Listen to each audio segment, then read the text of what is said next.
بسم اللہ الرحمن الرحیم الحمد للہ رب العالمین والصلاة والسلام علی اشرف الانبیاء والمرسلین وعلی آلہ وصحبہ اجمعین اما بعد۔ سامعین و ناظرین، ہماری آج کی گفتگو کا عنوان ہے قرآنی عربی کیسے سیکھیں۔ قرآنی عربی سیکھنا کیوں ضروری ہے اور یہ کیسے سیکھی جا سکتی ہے؟ یہ دو سوال ہیں۔ پہلے سوال کا جواب تو ہے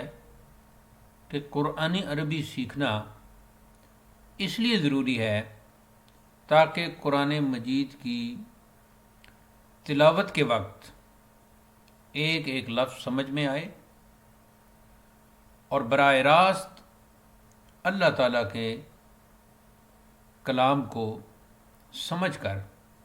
لذت محسوس کی جائے تلاوت میں، اور پھر ایک ایک حکم پر خوش دلی کے ساتھ عمل کیا جائے۔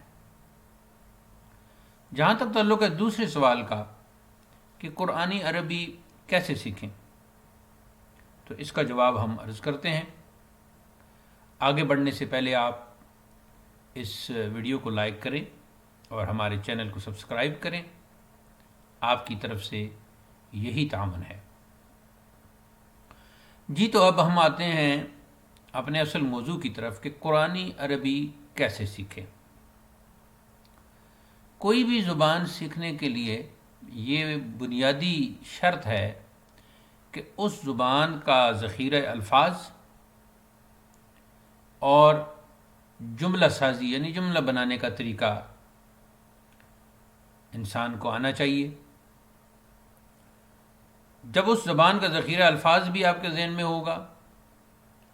اور جملہ بنانے کا بولنے کا انداز بھی، تو پھر وہ زبان آ جائے گی اور اس زبان میں جو کچھ بھی ہوگا، تقریر ہو، تحریر ہو، وہ سمجھ میں آنا شروع ہو جائے گا۔ عربی زبان کا یہ شرف ہے کہ اللہ تعالیٰ نے اس زبان کو اپنے کلام قرآن مجید کے لیے خاص فرمایا، وگرنہ تمام زبانیں اللہ تعالیٰ نے پیدا کی ہیں تو وہ کسی بھی زبان میں قرآن مجید کو نازل فرما سکتا تھا، اتار سکتا تھا۔ ایسے ہی رسول کریم صلی اللہ علیہ وسلم کو بھی کوئی بھی زبان سکھا سکتا تھا، لیکن رسول کریم صلی اللہ علیہ وسلم کے لیے بھی عربی زبان کا انتخاب فرمایا۔ آپ کو عرب کے علاقے میں آپ کا یعنی ظہور ہوا، اور قرآن مجید کے لیے بھی عربی زبان کا انتخاب فرمایا۔ اب تو یہ تحقیق ہو چکی ہے، اہل علم، اہل فن، محققین اس نتیجے پر پہنچ چکے ہیں کہ دنیا کی تمام زبانیں، یہ لفظ زبان بھی ہے، زبان بھی ہے، یعنی زا کے اوپر پیش بھی ہے، زا کے اوپر زبر بھی ہے۔ تو پیش سے بولیں تو اچھا لگتا ہے، کچھ لوگ جو ہے وہ زبر پر پکے جم کر رہتے ہیں، وہ زبان ہی بولتے ہیں۔ خیر، تو وہ اس تحقیق کے اس نتیجے پر پہنچ چکے ہیں کہ دنیا کی ساری زبانیں عربی زبان سے نکلی ہیں۔ اس سلسلے میں کئی کتابیں لکھی گئی ہیں۔ ایک کتاب وحدت اللسان کے نام سے بھی ہے، 3 حصوں میں۔ اس میں بھی یہ ثابت کیا گیا ہے کہ دنیا کی تمام زبانیں عربی زبان سے نکلی ہیں۔ اب کوئی بھی زبان ہو، وہ ویسے تو بہت وسیع ہوتی ہے، اس زبان کا جو ادب ہوتا ہے، لٹریچر ہوتا ہے، بہت وسیع ہوتا ہے، لیکن قرآن جو ہے وہ ایک مخصوص کتاب ہے۔ اگر پاروں کے اعتبار سے دیکھا جائے تو 30 پارے، صورتوں کے اعتبار سے دیکھا جائے تو 114 صورتیں ہیں اس کی۔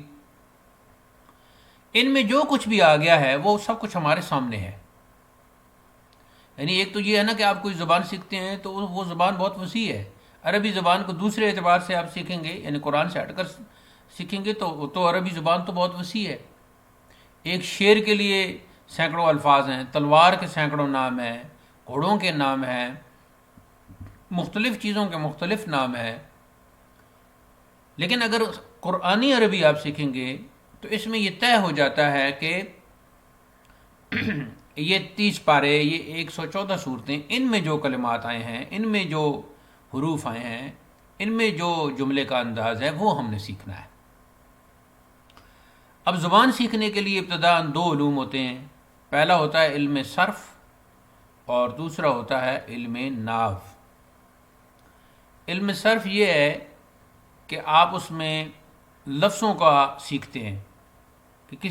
کسی بھی زبان کے لفظ کیسے بنتے ہیں۔ چونکہ اب عربی زبان کی بات ہو رہی ہے تو ہم عربی کر لیتے ہیں کہ عربی زبان کے لفظ کیسے بنتے ہیں۔ اچھا، جب ہم کہتے ہیں لفظ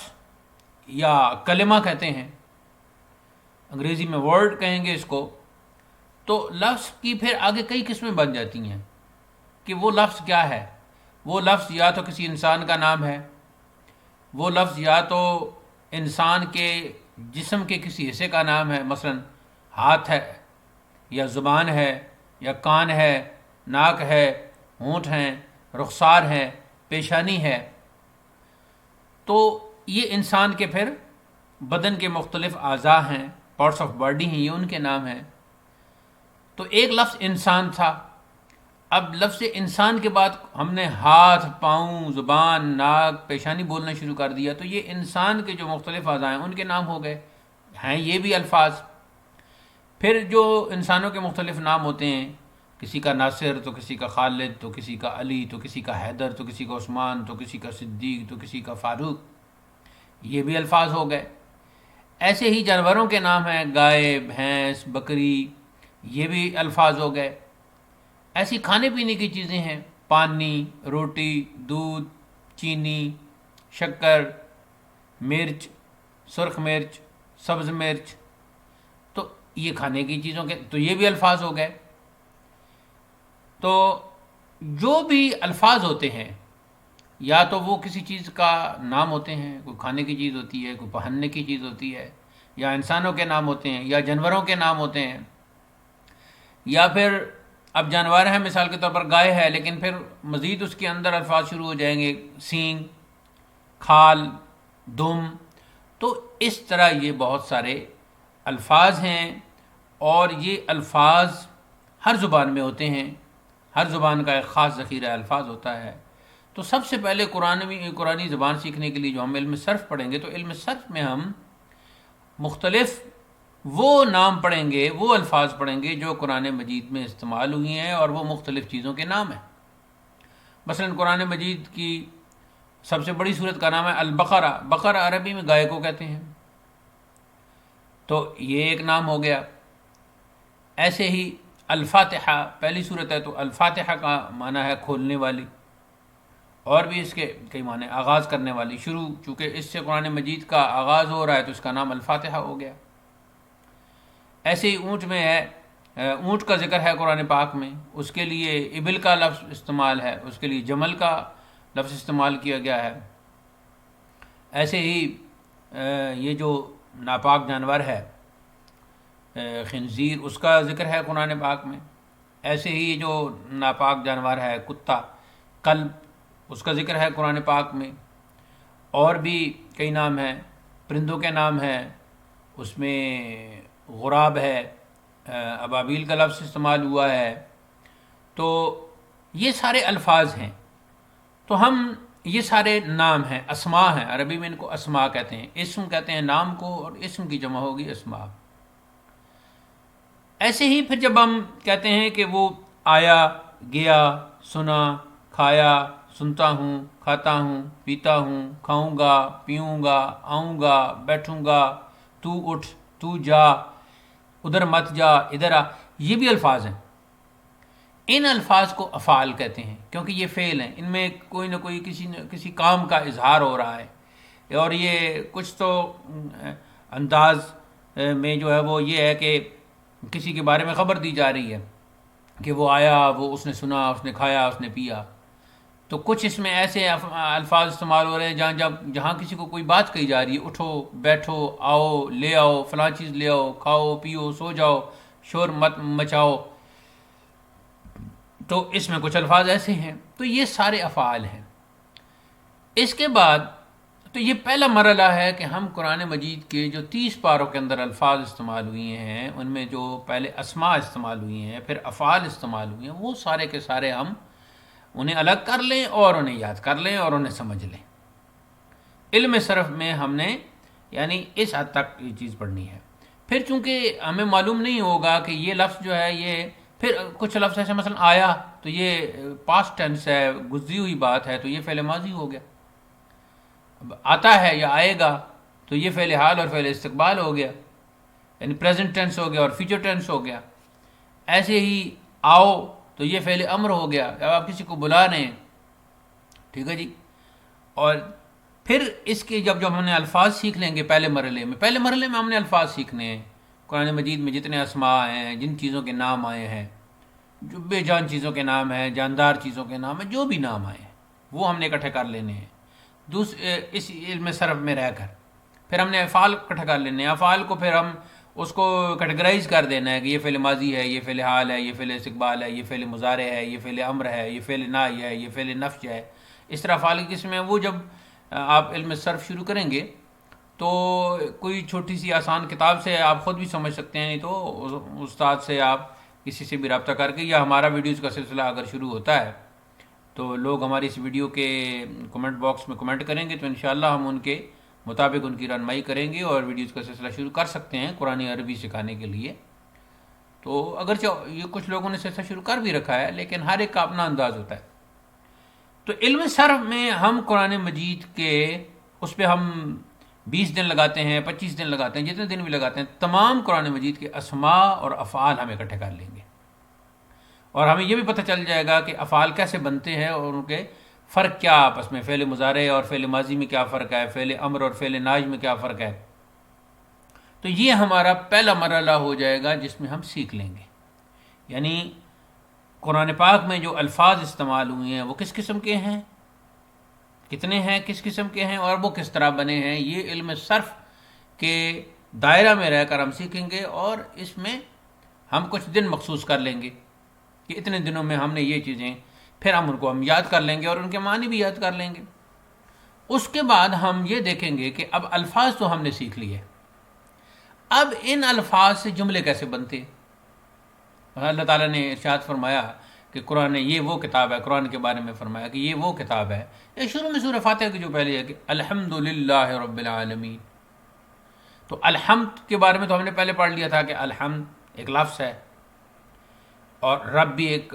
اسم ہے، ایک لفظ ہے، عالمین بھی ایک لفظ ہے، عالم کی جمع ہے۔ یہ تو ہم نے پہلا ہمارا جو مرحلہ تھا علم صرف کا، اس میں ہم نے پڑھ لیا تھا۔ اب دوسرا مرحلہ ہمارا یہ ہوگا کہ ہم علم ناو کا ایک مختصر جو ہے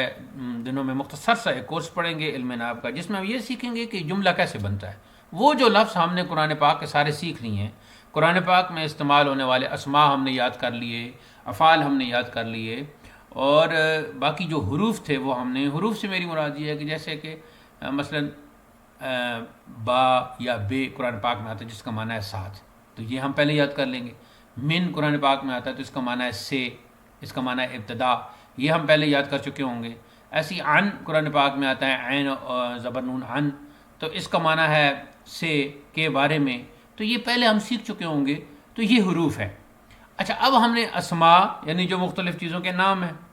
افعال یعنی جن میں فعل اور کام کا پتہ چل رہا ہے، وہ الفاظ دو کیٹیگری۔ تیسرا وہ حروف جو اس طرح من ہے، ان ہے، فی ہے، واو ہے، با ہے، تو اس طرح ان ہے، یہ جو استعمال ہو رہے ہیں یہ بھی ہم نے سیکھ لیا۔ تو پہلے مرحلے میں ہم نے 3 چیزیں سیکھ لی ہیں، اسماء بھی سیکھ لی ہیں،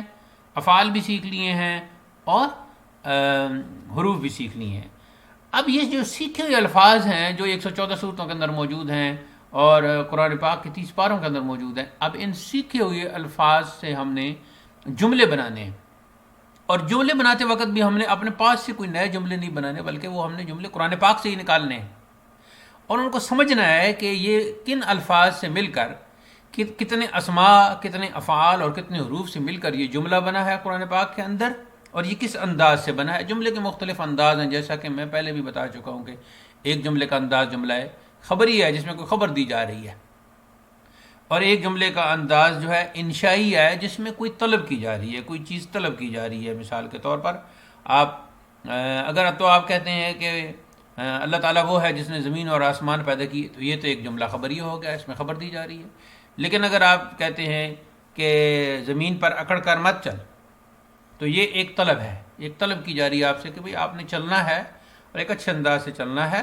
آپ نے اکڑ کر اور اس طرح نہیں چلنا کہ آپ یہ سمجھ رہے ہو کہ بس زمین جو ہے وہ میں پاؤں ماروں گا تو پھٹ جائے گی، یا یہ جو پہاڑ ہے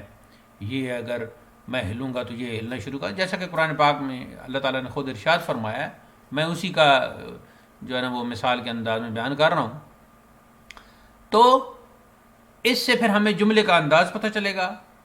پھر ہم دیکھیں گے کہ قرآن پاک میں تیسری بات جو ہم نے قرآن پاک کی عربی میں دیکھنی ہوگی، وہ یہ دیکھنی ہوگی کہ قرآن پاک میں جملے کے کتنے انداز آئے ہیں۔ ایک تو ہم یہ سیکھیں گے کہ لفظوں سے مل کر جملے کے انداز کتنے ہیں، لفظوں سے مل کر جب جملے بنتے ہیں تو اس کے کتنے انداز ہیں، یعنی اسالیب الجملہ آپ اسے کہتے ہیں، ٹھیک ہے جی، سٹائلز آف سینٹینسز، کہ ایک عربی کا کوئی سینٹینس بنتا ہے تو اس کا کیا سٹائل ہے، ایک تو یہ ہم سیکھ لیں گے۔ اور وہ زیادہ تر تو جملہ خبریہ اور جملہ فعلیہ انشائیہ ہی ہیں۔ تو اس کے بعد پھر ہم یہ دیکھیں گے کہ قرآن پاک کے جملے کا انداز کیا ہے، قرآن پاک میں جو جملے استعمال ہوئے ان کے انداز کیا ہیں، کوئی جملہ کافی لمبا ہے، کوئی مختصر ہے، پھر اس میں الفاظ کا انداز کیسا ہے۔ مثلا قرآن پاک کا سجا کا انداز ہے کہ وہ آپس میں ملتے جلتے الفاظ آتے ہیں، مثلا یعلمون، مؤمنون، یا کہیں مثال کے طور پر والضحیٰ، سجا، اور ایسے اعلیٰ، ایسے ملتے ہوئے۔ یا سورہ رحمان میں آپ نے دیکھا کہ کتنے سجے آتے ہیں، تو یہ جیسے شاعری میں قافیہ کہلاتا ہے نا کہ ملتے جلتے حروف ہوتے ہیں تو قوافی کہا جاتا ہے، ایسے قرآن پاک میں جو ہیں وہ ملتے جلتے حروف کو، کلمات کو سجا کہا جاتا ہے، جس کی تفصیل آپ آگے جا کے پڑھ بھی سکتے ہیں۔ تو تیسرا مرحلہ جو ہمارا ہوگا اس میں ہم یہ سیکھیں گے کہ قرآن پاک کے کل جملے کتنے ہیں اور وہ کس انداز سے بنائے گئے ہیں۔ ساتھ ہی ساتھ ہم الفاظ کے معنی بھی پڑھتے جائیں گے، اور ترجمہ کا قرآن پاک تو ہمارے پاس موجود ہی ہے۔ تو اس طرح جب ہم اس میں زیادہ سے زیادہ میرے خیال کے مطابق 1 مہینہ، اور اگر اس میں وقت کم ملتا ہو تو آپ 2 مہینے کر لیں، 2 ماہ میں یہ سارے انداز، یہ سارے الفاظ، یہ سارے اسماء، یہ سارے افعال، یہ جملے کے سارے طریقے، جتنے بھی حروف جو قرآن پاک استعمال ہوئی ہیں ان کو یاد کیا جا سکتا ہے۔ اس کے بعد پھر آپ قرآن مجید سامنے رکھیں گے اور روزانہ کی بنیاد پر ایک ایک پارہ اپنا وقت نکال کے وہ آپ پڑھتے جائیں گے، اور ساتھ ہی ساتھ اس کا ترجمہ کرتے جائیں گے، یعنی ایک ایک لفظ کا ترجمہ کرتے جائیں گے، پھر با محاورہ ترجمہ کرتے جائیں گے۔ الحمد، تمام تعریفیں، ہر قسم کی تعریفیں۔ للہ، اب لام کے بارے میں تو ہم پہلے پڑھ چکے ہیں کہ لام کے نیچے زیر آتی ہے اور لام کا معنی ہے کے لیے، کے واسطے۔ تو للہ جب ہم کہیں گے تو اللہ کے لیے۔ رب العالمین، رب اور لفظ عالم، تو عالمین کے بارے میں تو ہمیں پہلے پتہ ہوگا، اور ہم یہ جب جملہ بنانے کا طریقہ سیکھ رہے ہوں گے تو ہمیں اس وقت پتہ ہوگا کہ 2 لفظوں کو جب آپس میں جوڑتے ہیں تو یہ مرکب بن جاتا ہے۔ اچھا، 2 لفظوں کو جب ہم آپس میں جوڑتے ہیں تو یہ مرکب کیسا بنتا ہے، اس مرکب کا کیا معنی بنتا ہے۔ پھر مرکبات کی کچھ اقسام بھی ہیں، مرکب اضافی ہے، مرکب توصیفی ہے، اور کچھ اور مرکبات ہیں، زیادہ تر تو مرکب اضافی اور توصیفی استعمال ہوتے ہیں۔ پھر ان کے انداز ہیں عربی میں۔ تو یہ بہت ہی آسانی سے قرآنی عربی سیکھی جا سکتی ہے۔ اور جب آپ یہ تقریباً 3 سے 4 ماہ، اور اگر آپ کے پاس وقت کم ہے یا ذہن میں بات کو سمجھنے میں کچھ دقت ہوتی ہے تو 5 مہینے سے کہیں زیادہ یہ نہیں ہو سکتا، 4-5 ماہ کے درمیان آپ پورے قرآن کا ترجمہ سیکھ سکتے ہیں، اور پھر آپ تلاوت کر سکتے ہیں۔ اور جب پھر ترجمہ سیکھنے کے بعد یہ 3-4 ماہ اس طرح لگانے کے بعد جب آپ قرآن پاک کی تلاوت کریں گے تو پھر آپ کو اندازہ نہیں ابھی کہ اس وقت کتنی مسرت ہوگی اور کتنی لذت محسوس ہوگی قرآن مجید کی تلاوت میں،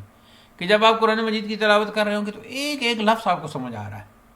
ذالک الکتاب، یہ وہ کتاب ہے، لا ریب فیہ، اس میں کوئی شک نہیں۔ جب اس طرح آپ سمجھ کے پڑھ رہے ہوں گے تو پھر جو بھی آپ اس آیت کے بعد آپ جو بھی آیت پڑھیں گے تو آپ کہیں گے اس میں تو کوئی شک ہی نہیں، یہ تو سچا کلام ہے۔ تو اس طرح پھر قرآن مجید کی تلاوت کی لذت نصیب ہوگی۔ اب یہ کیوں ضروری ہے؟ یہ اس لیے ضروری ہے کہ قرآن مجید آپ کے لیے اور ہم سب کے لیے پیغام ہے اللہ کا، اور پیغام بھیجنے والا جب پیغام بھیجتا ہے، ہم دنیا میں بھی کوئی اپنا پیغام کسی کو بھیجتے ہیں تو اس پیغام کا فائدہ تب ہی ہوتا ہے کہ جس کو آپ پیغام بھیج رہے ہیں وہ آپ کا پیغام سمجھے۔ اب مثال کے طور پر آپ کو ترکمنی زبان نہیں آتی، جی النامہ بلنامہ شلنامہ یہ آپ کو نہیں آتا، تو یا انگریزی زبان مثال کے طور پر آپ کو نہیں آتی، اور کوئی انگریزی میں ایک پورا صفحہ لکھ کے پیغام آپ کی طرف بھیج دے تو آپ کیسے سمجھ پائیں گے؟ یا آپ کو مثال کے طور پر پنجابی زبان نہیں آتی، آپ ہندی بولتے ہیں، یا آپ مثال کے طور پر پنجابی بولتے ہیں اور آپ کو ہندی نہیں آتی، تو وہ آگے ہندی میں کوئی بات کر رہا ہے اور آپ پنجابی میں اور ہندی میں کوئی پیغام آپ کی طرف آیا ہے، تو وہ آپ کیسے سمجھ پائیں گے؟ ایسے ہی قرآن پاک عربی زبان میں ہے، ہم جو نماز ادا کرتے ہیں وہ بھی عربی میں ادا کرتے ہیں، تو اس کا اب یہ مطلب نہیں کہ ٹھیک ہے جی نماز ادا کرنی ہے، قرآن پاک کی تلاوت کرنی ہے، بس تلاوت ظاہری تلاوت کا بھی بڑا ثواب ہے، نہ سمجھ آیا تب کیا، یہ تصور غلط ہے، کیونکہ خود قرآن مجید کہتا ہے کہ قرآن پاک کو سمجھو اور سمجھ کر اس پر عمل کرو۔ تو اس لیے قرآن عربی سیکھنا یہ ضروری ہے، ہر ایک کے لیے ضروری ہے، ہر اس شخص کے لیے ضروری ہے جو قرآن پاک کی تلاوت کرتا ہے، اور یہ بہت ہی آسان ہے۔ اگر آپ لکھنا نہیں جانتے تو جو لکھنا جانتے ہیں ان کے پاس بیٹھ کر بھی آپ سیکھ سکتے ہیں، آپ صرف کانوں سے سن کر بھی، اگر کچھ لوگ دلچسپی کا اظہار کرتے ہیں اور یہ ویڈیوز کا سلسلہ شروع ہو جاتا ہے تو ہمارا کورس واٹس ایپ کے ذریعے بھی شروع ہو سکتا ہے، آن لائن ہمارا کورس شروع ہو سکتا ہے جس میں آپ کانوں سے سن کر ایک ایک بات سمجھ سکتے ہیں، اور یقین کریں کہ یہ 3-4 ماہ، بہت تاخیر بھی ہو جائے نا تو 3-4 ماہ لگتے ہیں قرآن پاک کے الفاظ کو یاد کرنے میں، افعال کو یاد کرنے میں، اسماء کو یاد کرنے میں، جملے کے انداز یاد کرنے میں، اور ترجمہ یاد کرنے میں۔ ایک ترجمہ تو یہ ہے کہ ترجمے والا قرآن موجود ہے، وہ آپ سامنے رکھتے ہیں، ترجمہ پڑھتے ہیں، تو اس سے آپ کو فائدہ تو ہو جائے گا، آپ تلاوت کریں گے تو آپ کو ترجمہ پڑھیں گے تو آپ کو پتہ چل جائے گا کہ اس آیت کا یہ ترجمہ ہے، لیکن اس میں تلاوت کی وہ لذت نہیں آئے گی، لفظوں کا آپ کو پتہ ہی نہیں ہوگا، لیکن جب آپ نے پہلے سیکھ رکھا ہوگا کہ اس لفظ کا یہ معنی ہے، اور جب آپ تلاوت کر رہے ہوں گے وہ قرآن پاک میں وہ لفظ آتا ہے، تو پھر اس لفظ کا آپ پر ایک خصوصی اثر ہوگا۔ اب مثال کے طور پر یہ کوئی بندہ آپ کو کہتا ہے کہ پیارے تمہارا کیا حال ہے، اور آپ کو یہ اردو زبان نہیں آتی، تو کوئی دوسرا ترجمہ کر کے آپ کو پنجابی میں بتاتا ہے کہ اے تھوڑا حال پوچھ رہے ہیں، تو آپ اس کو نارمل سمجھیں گے اور آپ کہیں گے جی الحمدللہ میں ٹھیک ہوں، اس کا میں ٹھیک ہوں، آپ اس کا یہ جواب دے دیں گے۔ لیکن اگر آپ کو اردو آتی ہے تو جو اس نے کہا نا پیارے تمہارا کیا حال ہے، تو وہ جو پیارے، وہ جو انداز تخاطب ہے، وہ جو بولنے کا انداز ہے، وہ جو وے آف ٹاکنگ ہے، وہ جو سٹائل آف کنورسیشن ہے، وہ جب آپ اپنے کانوں سے سنو گے تو اس کی لذت کچھ اور ہی ہوگی۔ تو اس لیے میرے خیال کے مطابق یہ 3 ماہ، کم از کم 3 ماہ، اور زیادہ سے زیادہ آپ 4 یا 5 کر لیں، 6 کر لیں، 6 ماہ کے اندر اندر آپ قرآن مجید کے 30 پاروں کا ترجمہ سیکھ سکتے ہیں، اور پھر پوری زندگی کے لیے سیکھ سکتے ہیں کہ جب بھی تلاوت کریں گے تو قرآن پاک کا ایک ایک لفظ آپ کی سمجھ میں آ رہا ہو۔ تو یہ قرآن عربی کیسے سیکھیں کے حوالے سے ہماری گفتگو تھی۔ اب آپ کا کوئی سوال ہے مزید تو آپ کمنٹ باکس میں کر سکتے ہیں، اور اگر آپ باقاعدہ ہم سے سیکھنا چاہتے ہیں تو اس کے لیے آپ رابطہ کریں، اور کمنٹ باکس میں رابطہ کریں، آپ کو رپلائی کیا جائے گا، اور آپ کے لیے